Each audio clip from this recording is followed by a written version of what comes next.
In this world, there exists both a hero and a demon king. The hero is one who fights in the name of the empire. The demon king, on the other hand, is the true ruler of the demonic realm. When the two met on the battlefield, the demon king remarked that this time, the hero seemed to be the aggressor. The hero, however, simply raised his sword with a cry, offering no reply. The hero's power is granted by the world itself, and he wields it for a single purpose: to kill the demon king.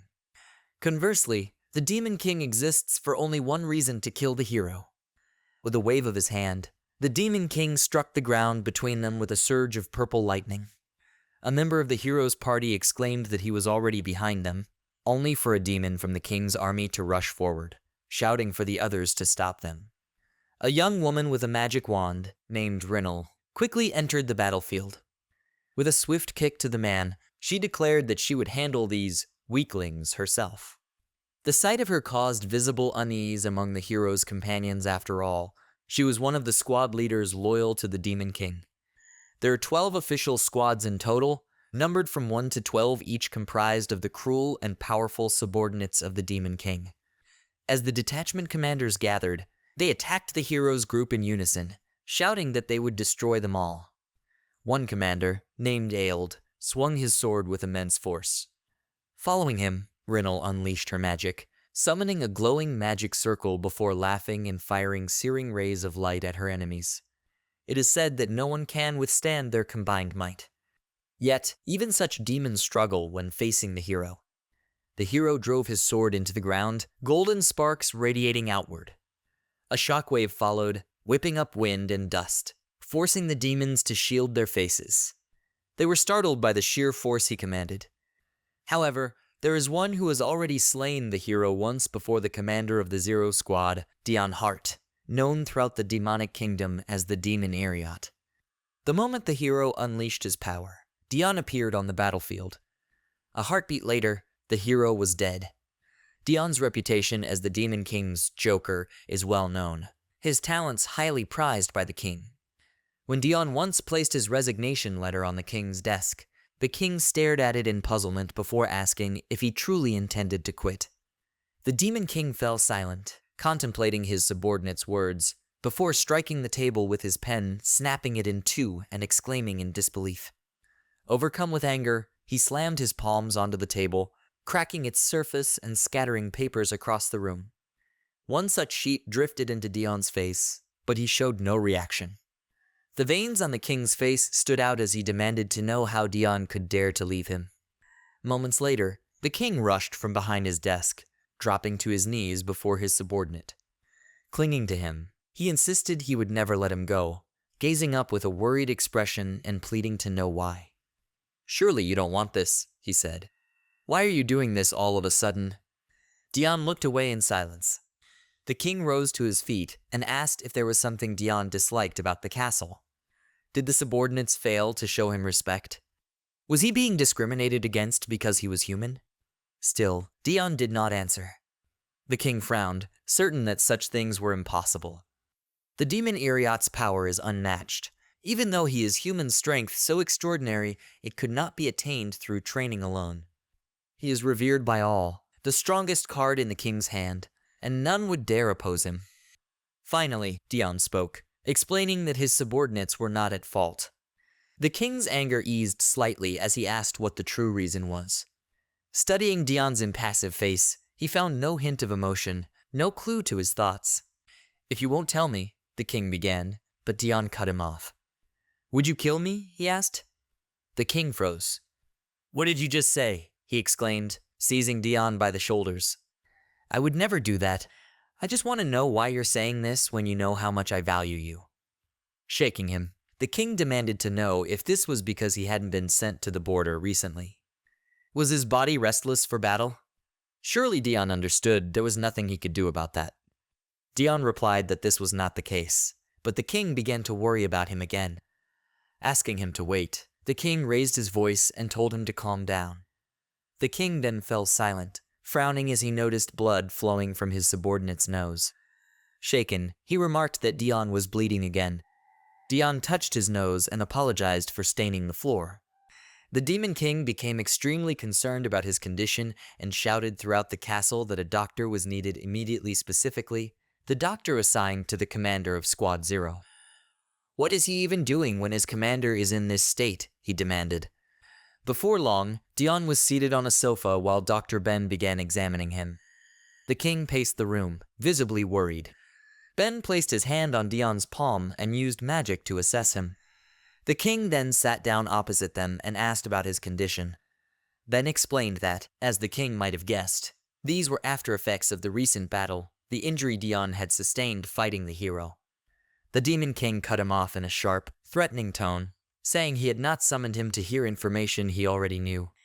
He demanded that Ben focus on curing Deon as quickly as possible, warning him of the consequences should he fail.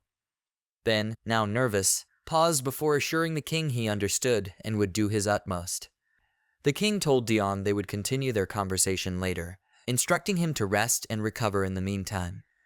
Calling to those outside the door, he ordered them to take the commander of Squad Zero to his quarters. Several demons in white coats entered and began carrying out the order. Ben took Deon by the hand to lead him out, but Deon insisted he was fine and could walk himself. Ben disagreed, saying he would rather escort him personally. Deon was placed on a medical gurney and wheeled down the corridor.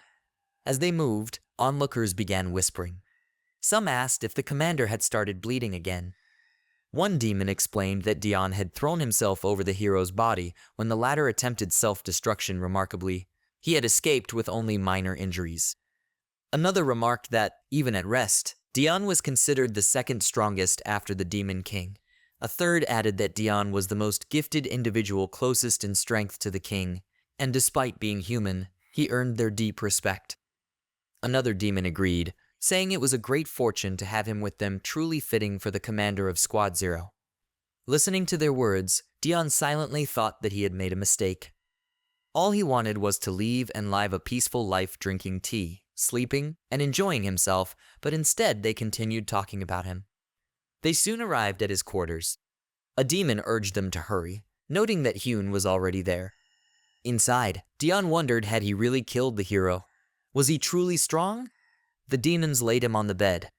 A young woman asked if he was in pain, noting his pulse had returned to normal. Another demon ordered that wet towels be brought at once, as Deon now had a fever. They placed a cool towel on his forehead, though he thought it was all unnecessary.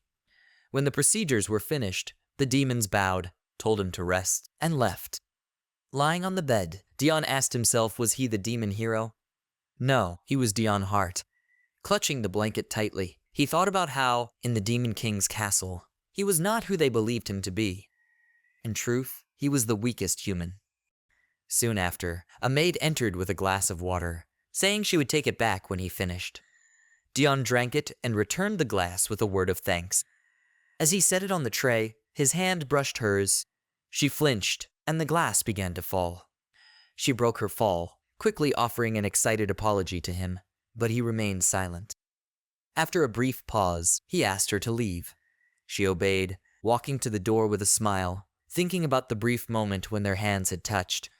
He waited until she was gone, then sighed heavily, murmuring that it seemed she despised him. The thought that she didn't want their hands to touch weighed heavily on him. In contrast, the Demon King was deeply concerned for him. He remembered another time, during a previous illness, when he had wandered out of his room. The Demon King had caught him in the corridor and exclaimed, asking why he was wandering when he had yet to fully recover. He had even ordered his subordinates to watch over him. When they ate together, the king noticed the small portion on his plate and asked how he expected to regain his strength eating so little. Without waiting for a response, the king threw an enormous roasted chicken onto the table. Deon protested that it was far too much. Every time the king saw him out of bed, he worried and refused to give him a moment's peace. Lying back in bed, Deon thought to himself that the demons in this kingdom seemed to take everything to extremes. He was the only person in the demon realm born with such a frail body, one that suffered from the slightest stress. Yet, he had been mistakenly believed to be strong, which had led to his appointment as commander of the Zero Squad, a direct subordinate of the Demon King. For now, he could lie about his condition and blame it on the battle with the hero.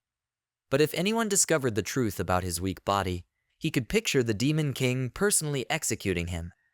The image startled him so much that he jumped out of bed, clutching his neck and breaking into a cold sweat. He was convinced he would be killed. He imagined the other commanders and the king mocking him, treating him like a mere toy. Biting his nails nervously, he resolved that he must leave this place in the most peaceful way possible, no matter the cost. He wanted to live a long, carefree life, and the only way to achieve that was to leave the demon realm entirely. Suddenly, the chandelier in his room swayed as the door burst open. His deputy, Ed, entered with a loud call of concern. Deon, surprised, asked if he had just returned from the human world. Ed approached his bed, confirming that he had, and then produced a small object with a smile, a mirror cube. Seeing his deputy's bright smile, Deon thought that Ed was one of the few demons around whom he could feel at ease. Ed often visited the human world, bringing back trinkets to stave off boredom. Handing him the cube, Ed told him to enjoy it, then suddenly stopped short, exclaiming that this wasn't what he had come to say. Had he fainted? Deon looked at the cube and assured him that everything was fine now. But Ed pressed, asking, "Fine? What can we do to spare you the consequences of that battle?" Closing his eyes, Deon clenched his fist and began cursing the hero. In his thoughts, his commander suggested they might even let the hero be reborn, but instead, Ed said it was Deon's own actions that had brought this trouble upon him. Then, raising his voice, he asked, "Wasn't it you who stopped the hero for all our sakes?" Deon knew this wasn't true. Ed's expression darkened in anger. Rubbing his chin thoughtfully, he declared that he would find a way to cure Deon, even if it meant beating Ben. Deon could only think that demons were truly terrifying creatures. After that, Ed wished him a good rest, and Deon saw him off with a smile. As the door closed, Deon reflected that no demon worried about him more than Ed did, and he could only be grateful. The Demon King cared for him as well, though his concern often went too far. Deon had survived here thanks to the king's protection, but even so, it felt excessive. He hoped nothing else would lead to further misunderstandings. Meanwhile, in his office, the Demon King sat reading Deon's resignation letter. Remembering the expression on Deon's face, which revealed nothing of his thoughts, the king smirked. From their very first meeting, he had found Deon's actions unpredictable. The first time he had seen him was when Deon stood over the hero's corpse, prompting the demons around to ask if he had truly been the one to kill the hero. The demon remarked that it seemed Deon had not only killed the man, but also shielded them from the wave of his self-destruction. Still, he wondered how Deon could remain standing after sustaining such a blow. The Demon King considered that the Empire had sent him a rather intriguing individual. He approached Deon and asked his name, impressed by the courage and loyalty he had shown by leaping into the heart of the battlefield for the Empire. He could hardly believe they had dispatched someone so valuable to such a dangerous place. Deon looked up, wiped the blood from his face, and stated his full name. The Demon King mused that, were he in the Empire's place, he would never send such a man to meet a meaningless death. With a smile, the Demon King extended his hand and invited Deon to join his army. Reflecting on the old days, he remarked that once Deon joined, he could be given more freedom and perhaps even a mission. His gaze then fell on an intriguing document lying on the table. He picked it up, skimmed its contents, and smiled. Without hesitation, he summoned a subordinate and ordered her to gather all detachment commanders immediately. She obeyed and left at once. Looking at the document again, he smiled and commented that Eric would be pleased with this development. Meanwhile, Deon lay under his blanket when he suddenly felt a chill, as though someone were speaking about him. Soon after, he was summoned to the Demon King. Leaving his room, irritation welled within him. A demon greeted Lord Eret, but fell silent upon seeing Deon's expression. Deon walked briskly down the corridor, fists clenched in frustration, lamenting the loss of the rest he had been promised. The Demon King himself had told him to take it easy, yet now, for some reason, he had called a meeting of all commanders. Deon bit his lip nervously, wondering if that meant every surviving squad leader would be present. The thought of facing all the commanders terrified him. Ordinary demons alone were enough to strike fear into his heart.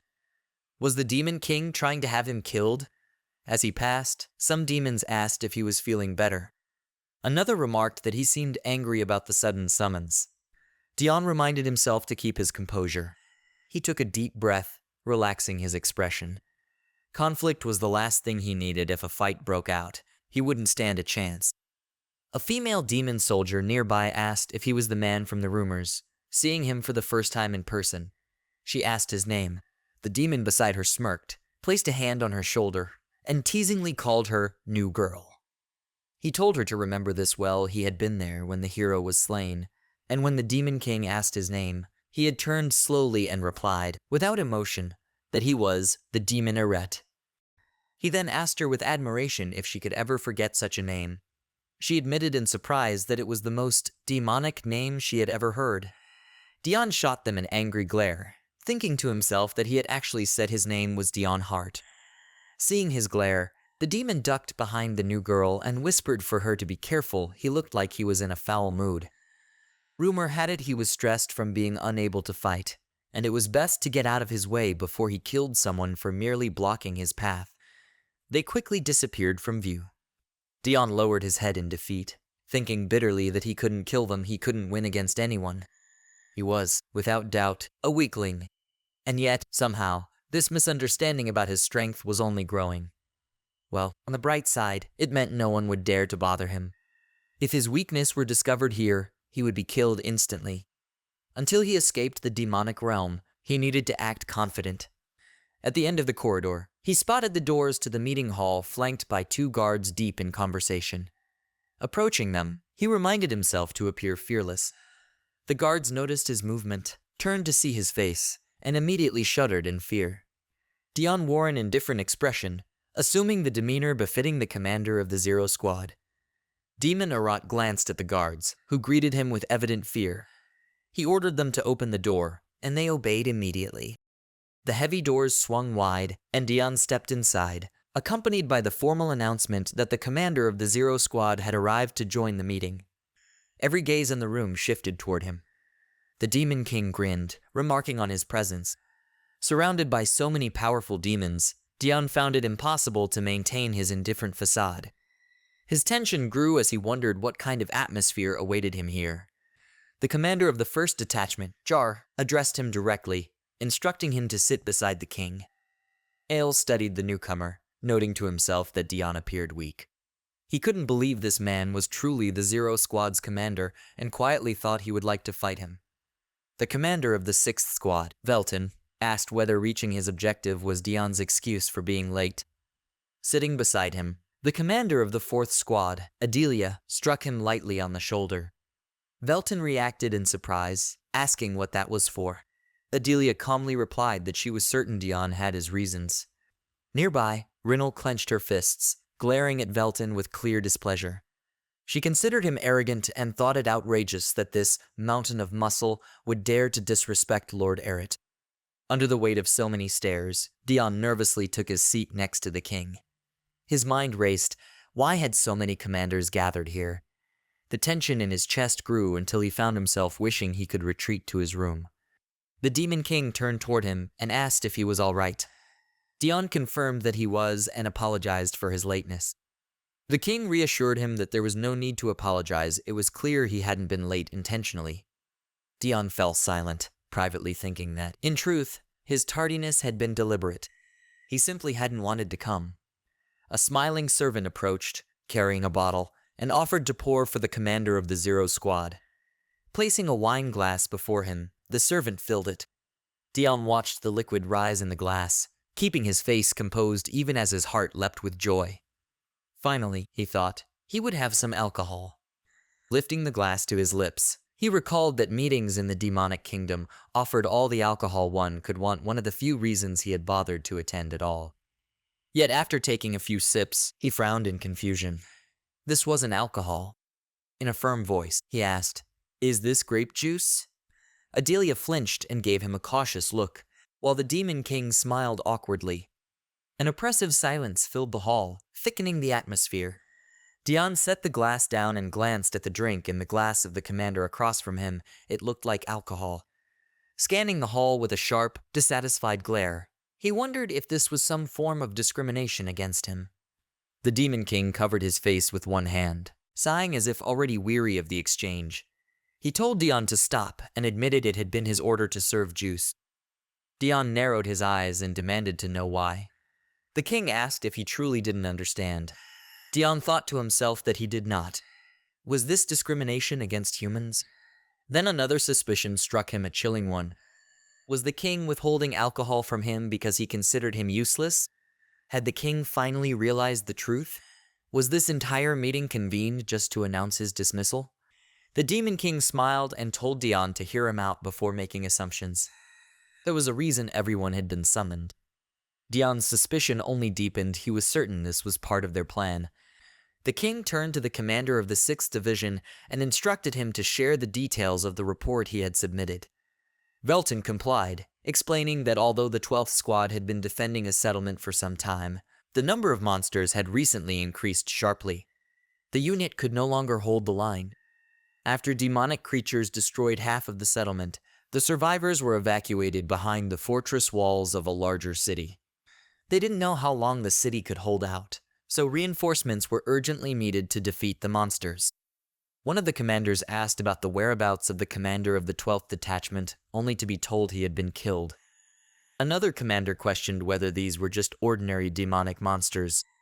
The first commander warned him to watch his words, reminding him that even such creatures could be formidable if they attacked together.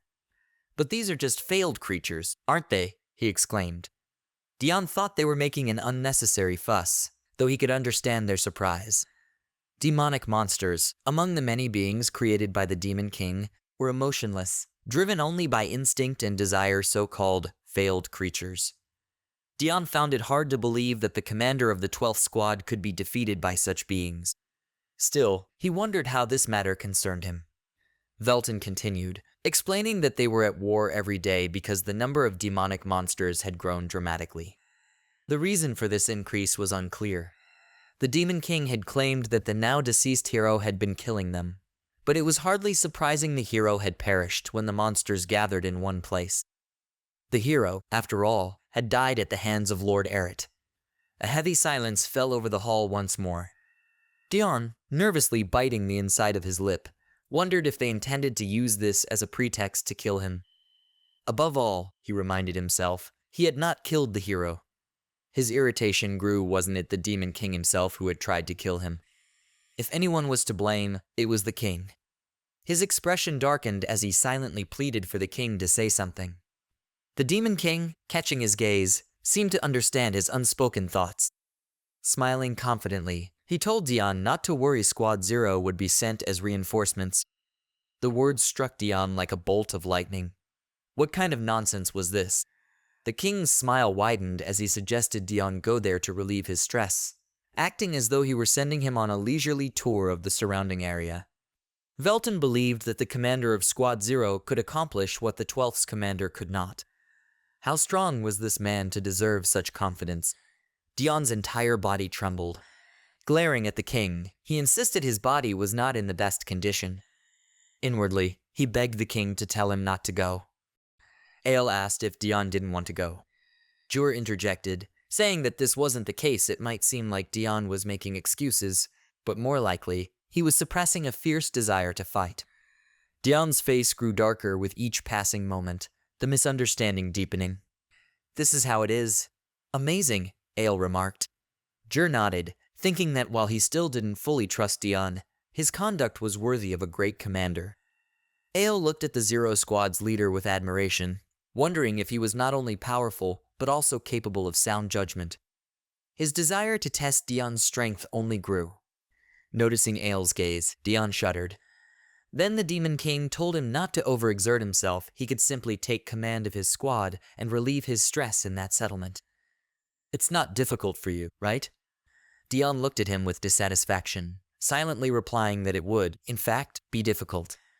The hall was filled with an admiring and friendly atmosphere, the commanders smiling. Deon, seeing their faces, thought bitterly that he had no real choice. He clenched his fists, making a firm decision. Closing his eyes, he nervously weighed his options, then, with a fearful expression, declared that he would go. Inwardly, he resolved that whether the Demon King approved or not, he would soon escape the demon realm. That night, under the cover of darkness, he set out in a carriage toward the settlement, accompanied by his detachment. He sighed heavily, realizing that the day had finally come. As he tried to escape, Dakes only drew closer. He recalled the moment he was packing his luggage to flee, only for the king to catch him in the act. The king had sighed with a smile, asking if he was already preparing to leave and whether he truly wanted to go that badly, apologizing for sending him off so late. Deon had grown anxious, needing to confirm the king's words, though of course, he could not tell the Demon King that his plan was to flee to the Empire. Even there, life would be difficult. After all, it was ruled by a mad emperor who had sent him to the king in the first place, and he had a brother who despised him. Still, that seemed far preferable to an inevitable death in the clutches of monsters. Wearily covering his face with his palm, he told himself to think of it in a positive light. Pulling back the curtain, he glanced at his second-in-command riding beside him on horseback. He had heard that the Zero Squad, like Ed, were capable and experienced. All he needed to do was play his part, then retreat and let them handle the rest. The demon riding alongside Ed informed him that they would soon arrive at the settlement, warning him to keep in formation and stay alert. Deon drew the curtain again and rested his hand on the bag beside him, wondering if he needed to do anything at all. Even the king had told him not to overwork himself. He untied the bag, feeling inside for something, and remarked that since his worries were now over, he could enjoy some time alone. With a small smile, he pulled from the bag a bottle of rare demonic realm liquor, an exquisite drink cherished by many demons for its unparalleled taste. He remembered stealing the bottle during a break, frustrated that the king had kept him from drinking it during their meeting. Still, they were mistaken if they thought he would give up so easily. Uncorking it, he noted that it was said to be so luxurious that one could ascend to heaven from the bliss of tasting it. Before he died, he thought he should at least experience that. Lifting the bottle to his lips, he closed his eyes and took several deep swallows. A deep sigh escaped him as he smacked his lips in satisfaction. It was excellent. Demons certainly knew how to make good liquor. For the first time in a while, he felt alive.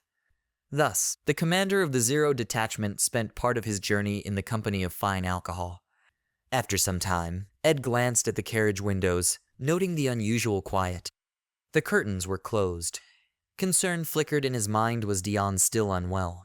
It likely all traced back to the incident before their departure. He remembered Deon opening the carriage door to gaze at the headless horses, when a squad member had called out excitedly, asking him to wait. The man had understood Deon's desire to ride, but insisted he consider his health and stay in the carriage until fully recovered, as per the Demon King's orders. Deon had raised an eyebrow in confusion. What was he talking about? Of course he would ride in the carriage, who had even suggested he wanted to mount that ferocious beast. After a brief pause, he replied that he understood, then stepped back inside. He had only been looking out of curiosity. Ed had watched him with quiet worry before closing the door, his gaze dropping in sadness. Having served him for so long, he could sense when Deon truly wanted something. Remembering this, Ed thought about how often Deon suppressed his own desires. He wanted to tell him to act as he pleased, but the Demon King's order had been for Sir Eric's own sake. And he remembered well the Demon King's opinion on the matter. He exclaimed in disbelief, was the man insane? He had actually thought riding a horse would improve his health, knowing full well the condition he was in. The voice of a squad member broke his thoughts, announcing that the settlement was right on course. As they approached, the surroundings grew brighter, and ash took to the skies. They soon arrived near the settlement, only to find it engulfed in flames, smoke rising thick into the air as they rode through streets littered with corpses. Someone muttered that it was horrific. Ed surveyed the destruction and remarked that he had assumed the demonic monsters had already destroyed everything here and moved on. Suddenly, he yanked the reins sharply to the side, saying they were probably still close by and that they needed to pursue them. At that moment, a squad member shouted that the enemy was ahead, several goblins, wolves, and larger creatures. The squad cried out in alarm at the sight of the monsters. Ed asked if they were lying in wait for them at the entrance, then ordered everyone to prepare for battle. The squad immediately dismounted, drawing their weapons. Ed told them to fight for Sir Eric, who was depending on them. They rallied for their commander, charging forward when the monsters roared. The demons proved formidable with their weapons, cutting down enemies in their path.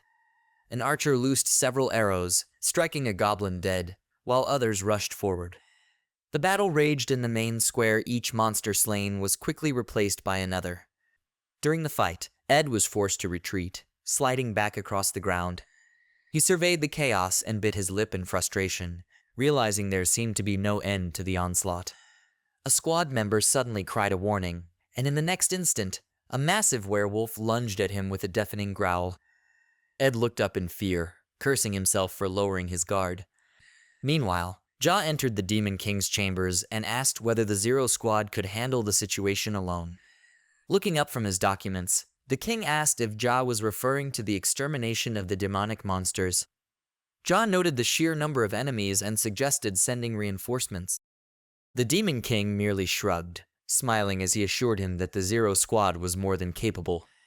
Even if they were in true danger, he said, he was with them. At that very moment, the Zero Squad's commander leapt from a carriage and struck the werewolf, driving his daggers deep into its chest. A spray of blood splattered across Deon's face and clothes. Ed looked on, both relieved and astonished. As the monster collapsed, Ed called out to the commander. Deon remained silent, stepping toward him slowly. Ed repeated himself with more urgency, thanking him and admitting he had been about to ask for help only to freeze when Deon's dagger stopped a mere centimeter from his face. Deon smiled faintly and asked if Ed was also his opponent. Ed recoiled in fear, thinking that this was exactly how Sir Eret behaved after drinking. Stammering, he insisted he was not his opponent, silently wondering if Deon had been drinking, and if so, where he had found alcohol. Losing interest, Deon turned to the side, his eyes settling on a towering monster. He asked if that creature was, instead, his opponent. The beast immediately attacked, landing a crushing blow that sent Deon hurtling into a wall. The impact echoed loudly, and dust filled the air. Ed's eyes widened in horror. He called out to Deon, who coughed up blood and slid down the wall, leaving a streak behind. Despite the injury, Deon smiled and asked the monster if he was right. Without hesitation, he sprang forward, daggers flashing as he delivered a flurry of strikes, leaving deep wounds. He fought with a wild, almost unhinged ferocity focused only on killing, whether friend or foe. While battling one opponent, two more attacked from behind. He sensed them, adjusted his grip, and spun, slicing one across the chest. Without pause, he drove his blades into the second first in the back, then the chest, killing him instantly. Grinning broadly, he turned his weapon once more on another monster, driving the blade deep into its body. Looking at the massacre, the members of his squad were gripped with fear. Each of them understood all too well what the commander of the Zero Squad, the Demon Eret, was truly like. Meanwhile, Deon kicked a monster to the ground and, raising a dagger over it, smiled coldly. It was his turn now. In his mind, there was only one thought: leave nothing alive. Even if his opponent appeared dead, he would continue inflicting injury. He plunged his dagger into the corpse once, twice, 3 times, each strike deliberate and merciless. He needed to instill fear into his enemies. Witnessing his brutality, the surrounding monsters began to recoil in terror. As they retreated, Deon laughed and kept stabbing, blood splattering across him. This was how he survived in such a weak body, relentless and unyielding. Time passed, and news of the settlement reached the imperial palace.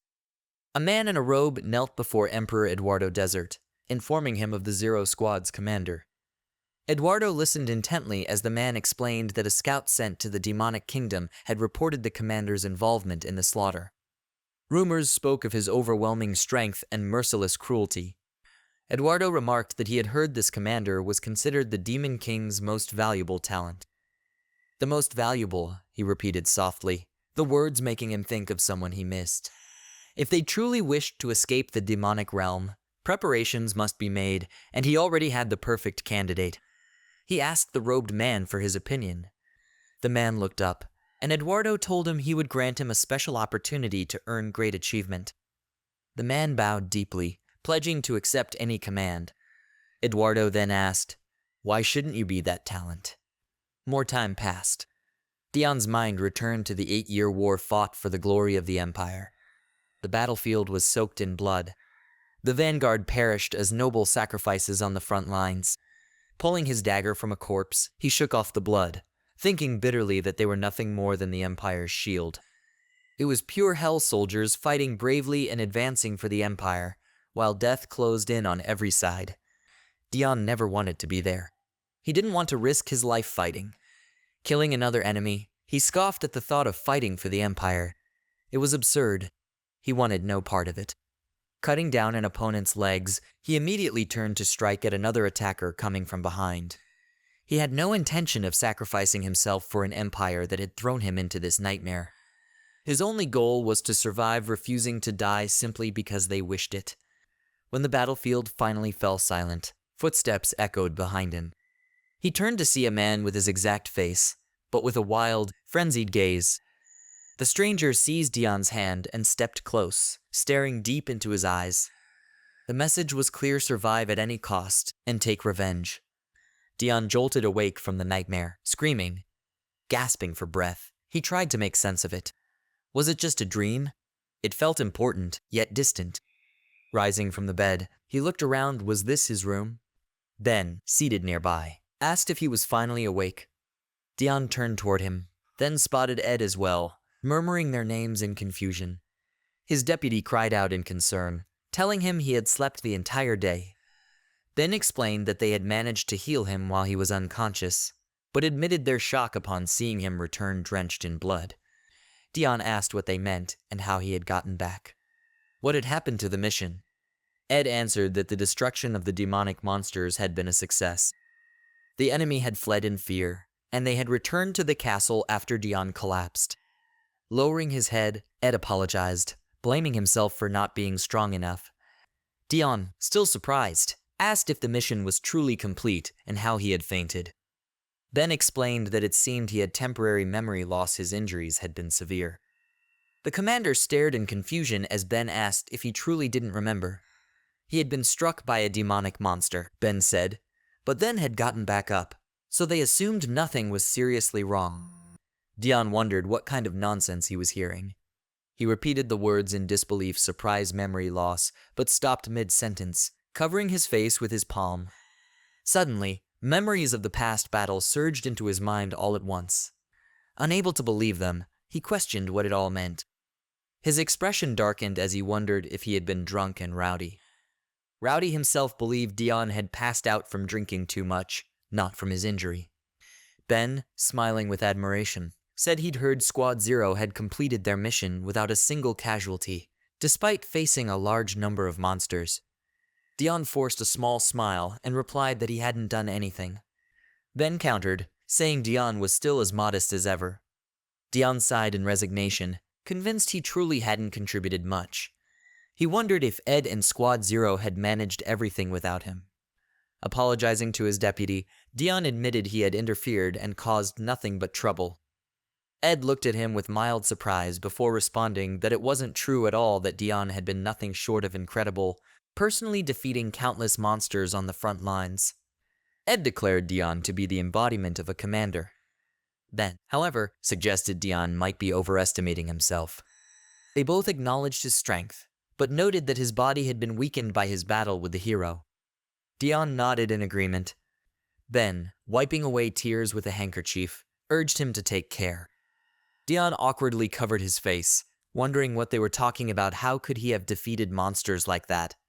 Ed's tone grew serious as he admitted that, while he couldn't expect Deon to fully trust them yet, they would grow stronger so that he could rest easy, knowing they were capable. He clenched his fist with conviction, eyes brimming with tears, and declared that thanks to Deon, they were still alive. The mounting pressure sent Deon's stress levels soaring. He felt as though he might go insane. He didn't understand what they were saying. He didn't have those abilities. He didn't know anything anymore. All he wanted was to leave. Just then, the commanders of the 3rd and 4th detachments entered his room, calling out to him. Adelia, hand over her chest in concern, remarked that they'd heard he had just woken up. Ale frowned in irritation, telling her sharply to be quiet. The commander of Squad Zero was still recovering. She retorted that he was louder than she was, and questioned why he had followed her. Was it so she could entertain him? He dismissed her comment, saying he had come to show respect to the commander of Squad Zero. Deon looked at them in shock, wondering why they were visiting him. Were they really that close? The commander of the first detachment entered next, immediately stating that the two were the same. Seeing him, Deon felt even more unwell. Juar crossed his arms and told them that if they had come to visit, they should greet him quietly and leave. Couldn't they see he was uncomfortable? Ale nervously hid his hands behind his back while Adelia looked away. Seeing the dark expression on Deon's face, Ale stammered an apology. Finally losing his composure, Deon threw up his hands and cursed, ordering them to get out. He wished he could simply remove them himself, but he couldn't. Inside, he wondered how to make them leave. Ale mentally cursed himself, thinking Deon was probably sensitive to noise after just returning from a mission. He realized he had been too careless. Jocker stepped in, saying he understood how Deon felt, but urged everyone to refrain from fighting within the walls of the Demon King's castle. They couldn't kill each other here. Deon raised an eyebrow in confusion, repeating the last words he'd heard with a questioning tone. Who could he possibly kill? The thought was absurd.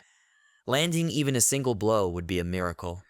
If they discovered how weak he truly was, they would show no mercy. Suddenly, an idea connected to this thought came to him. He immediately turned his head toward the commanders, a movement that only made them more uneasy. He wondered if perhaps he should teach them the value of mercy for the sake of his own future. A faint smile touched his lips as he considered that, if they learned this lesson, they might actually spare him. Seeing that chilling smile, Ale spoke up, saying that if Deon was angry, he would ask for forgiveness. The smile grew even more terrifying, and Deon confirmed, "That's right, I'm angry." He realized he would have to choose his words carefully. His voice was trembling. He could not afford to show emotion. After he spoke, the commanders grew even more nervous and fell silent. Deon told them there was no need to resort to violence simply because he was angry. Sometimes, it didn't hurt to show mercy. He raised his index finger and asked if they understood mercy. Even when someone lies, even when someone is weaker than them, they must learn to show mercy to their neighbors. Silently, he pleaded with them to show mercy to him, convinced this approach would work. He gazed at them with wide eyes and a broad smile, mentally urging them to remember this lesson and spare him in the future. But the reaction was entirely different from what he'd hoped. For a moment, the room fell into tense silence. Then the two commanders, trembling with fear, promised to keep it in mind. Deon wondered what kind of atmosphere this was. Hadn't he put it nicely? Did it really come across like a sermon? Even though he was only human, Jucker found him terrifying even in forgiveness. Coughing into his fist, Jucker decided to change the subject, noting that he had heard Deon had completed the mission successfully and must have worked hard. Adelia, whose fear had faded after the Zero Commander's recent words, spoke with admiration and joy. There was much talk about him in the castle. She said they claimed he had personally killed half of all the monsters. Deon nearly drooled at the news, prompting them to ask if he was all right. Covering his mouth in shock, he confirmed the rumor aloud, though in his thoughts he scoffed at its absurdity. Kill half the monsters? At this rate, he'd start getting credit for other people's work. He glanced up at Ed with a guilty expression, silently apologizing. But seeing Ed's face glowing with joy, Deon was struck. What kind of expression was that? Ale approached Deon's bed, leaning in slightly with a smile. He, too, had heard tales of Deon's heroism and had come to request a favor. Deon instinctively leaned back, nervously repeating the word, "Favor?" The conversation seemed to be heading in a dangerous direction. Ale assured him it was a mere trifle once Deon had fully recovered. Would he agree to a spar? Deon froze. This wasn't just any fight, this was sparring with the commander of the 3rd Division, leader of the elite troops who protected the Demon King himself. Sparring? With you? Deon asked in disbelief. Ale confirmed eagerly, saying he often heard of Deon's brilliance and hoped Deon could teach him a thing or two. Jaka perked up at the idea. The Zero Squad commander hadn't sparred with anyone since taking office. He, too, wanted to see Deon's true level of skill. He wondered if Deon would accept. Adelia loved the idea, her smile widening. She mentioned that the 4th Squad handled information, so they could easily draw a large audience. Ale, less pleased by the thought, said that even if a crowd gathered, the main thing was that they did not interfere. Deon asked them to wait, explaining that he didn't want any sparring. Yet, seeing their joyful faces, he couldn't bring himself to refuse. Nervousness crept in, and he wondered why they always decided everything on their own. Does this even make sense? One blow from him could tear someone into a million pieces. Grabbing his head, Deon admitted that accepting this sparring would be difficult. He still hadn't moved on from the battle with the monsters. He stopped short and warned that such a fight could end in death. Then, realizing what he was saying, he began mumbling incoherently and thought, "What nonsense am I talking about?" Essel was surprised by his words. Looking at him intently, she wondered if he was trying to avoid the battle, and if so, why? Deon noticed her gaze and thought her eyes were full of suspicion. He realized he couldn't escape with such flimsy excuses. Suddenly, Jur spoke up, saying, "This is amazing." Both Ael and Deon turned their attention to him. Stroking his chin thoughtfully, Jur told Ael that he admired his confidence, even against the commander. He had always wondered why the commander of the Zero Squad never participated in sparring. But now everything made sense. It was because he was concerned for his opponent's health. The commanders of the 3rd and Zero Squads remained silent, staring at him in disbelief. Then they glanced at each other, and Deon, pointing to himself, raised one eyebrow questioningly. Realization dawned on Essel, and she exclaimed in surprise, "Is this true?" Inwardly, Deon cried, "What is this?" Jur explained that refusing the match was actually better. Not much time had passed since Deon's last battle, so controlling himself would be harder. Ael added that once the sparring began, it would only end with someone's death. Realizing this, Ael clenched his fists and thought, "I'm certain of victory." Though he had always been bold enough to challenge commanders on equal terms, he had never been sure he could win. Studying the unshakable expression of the Zero Squad commander, he thought, "What incredible resolve. He's a talent recognized by the Demon King himself." Bowing his head, Ael admitted that as much as it pained him, he could not guarantee victory or claim he was ready to die. He did not have the heart to fight to the death. Placing his hands behind his back, he bowed again, saying that although it hurt his pride, he was grateful Deon had listened. Deon, surprised by this reaction, thought, "Did he accept my refusal?" Jur, smiling, thought to himself that Sir Eret truly was incredible, able to make even hostile commanders treat him with respect. Deon still didn't understand what had just happened, wondering how he had avoided sparring. Then Ael suddenly looked up at him with a confident grin, declaring that he had not given up. Once he had enough strength and the certainty he would survive, he would request the spar again. His piercing gaze lingered on Deon for several seconds, prompting Deon to think furiously, "Just give up already." Fueled by his own words, Ael's energy surged. He said this was great. He felt unprecedented enthusiasm. Having made this promise to Sir Eret, Deon reached out his hand nervously, asking him to listen. But Ael was already heading toward the door, saying goodbye and announcing he was off to train. Deon blinked in shock. When did he get that far? Moments later, the door slammed shut. Jaw commented, "He's gone," while Deon was still reaching toward the door. The commander of the 1st squad looked at him and said that Ael hadn't been motivated in a long time, but now a fire had been lit within him. "This is good," he added. Adelia remarked that it had become noisy. Deon lowered his head sadly, muttering that he was going crazy. He clutched his head and collapsed onto the bed, prompting his deputy to rush to his side. The deputy held him, calling out in alarm and noticing that his temperature was rising again. Looking up at the commanders, the deputy apologized, saying, "Sir Eret needs rest." Jakar agreed and apologized, expressing hope that he would recover soon. Adelia wished him a good rest. Ben handed Deon a glass of water, and with trembling hands, Deon accepted it and began to drink. Only one thought swirled in his mind: how to escape from the demonic kingdom. Before leaving, Jar turned to him and asked if, once he had recovered enough, he could also request to spar with the commander of the 3rd squad. He said he would look forward to it, then left the room. Deon silently watched him go before collapsing in exhaustion onto the bed. Then, worried, called out to him, covered him with a blanket, and exclaimed that his heart was racing. Ed urged his commander to calm down. Deon remained silent, still thinking that he needed to run away from this place. Time passed. He went outside, leaned his elbows against a column, sighed heavily, and muttered that this was exhausting, but at least he had managed to get away from there. After that incident, someone was always coming to see him.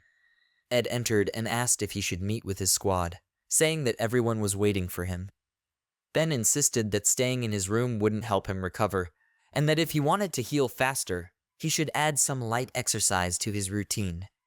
Even Ale, dripping with sweat after training, visited him again. He asked Deon if he wanted to see the Zero Squad, promising to train hard to fulfill that request, and telling him to just wait for him. The constant stream of visitors sent Deon's stress to an unbearable level. Finally, he snapped, shouting in frustration. "What do they all want from me?" He kicked a nearby rock, yelling in rage that he just wanted to be left alone. The stone struck a demon nearby, who let out a loud scream. The demon, together with his companions, turned around, rubbing the lump now forming on his head. "Who was it? What kind of lunatic did that?" he demanded until he saw who had thrown the stone. At once, he froze, his demeanor shifting to nervousness. Deon emerged from the shadows, his face expressionless. He thought grimly that this was bad. Surely it was impossible to hurl a rock into someone's head by accident. He opened his mouth to apologize, but the demon quickly interrupted, stammering, "Sir Eret," bowing several times. He said they welcomed the commander of the Zero Squad and apologized for troubling him. Deon, confused, asked what trouble they were referring to. Behind them, he noticed a small incubus heen. The demons explained that they had been teaching him wisdom, as he had blocked their path despite being a lower incubus. But, they added, everything was resolved now and they would no longer bother him. Heen trembled with fear at the sight of the Zero Squad's commander.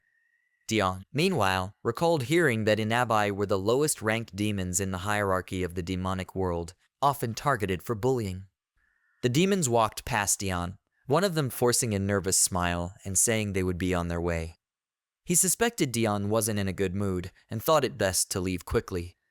Deon turned his attention to the incubus, relieved that the others had gone, though he was unsure why. Still, he wondered what to do with this child. He had never encountered a demon weaker than himself, and it troubled him. The incubus grew tense, thinking Deon's gaze was fixed on him. He had heard rumors that Deon usually kept to himself, but if provoked, displayed cruelty beyond even that of typical demons. Certain that his presence was irritating him, Heen shut his eyes and began to cry, convinced he might actually die this time. But contrary to his fears, Deon extended a hand and quietly asked if he could stand. His gaze softened, a smile appearing on his face as he assured that those idiots had already left, so there was no need for concern. Heen looked up at him in surprise, realizing that Deon's eyes were not filled with disgust, but rather with genuine goodwill. How long had it been since he had been treated with such kindness? He glanced uncertainly at his own hand before speaking, revealing that he was an incubus. Didn't Deon feel disgusted by physical contact with him? In response, Deon took his hand and pulled him closer, forcing him to stand. He then asked what was wrong. After all, he was human. Did Heen think he would feel disgusted by him? Heen's expression shifted to worry as he replied, "Of course not. How could I?" Deon smiled and patted his shoulder, assuring him he felt the same, so there was no need to worry. He added that Heen was also doing his best to survive in the demonic realm, wasn't he? Heen smiled, deeply moved, and asked how Deon could be so kind to him. He admired him completely. Never before had he been treated with such warmth. Then, with a sly smile, Heen said he wished to repay him and asked if Deon had any spare time. Deon raised an eyebrow in surprise. Too much time? Hardly. He felt as though his life was a mess, though perhaps that was just his perception. At that moment, the Demon King decided to visit.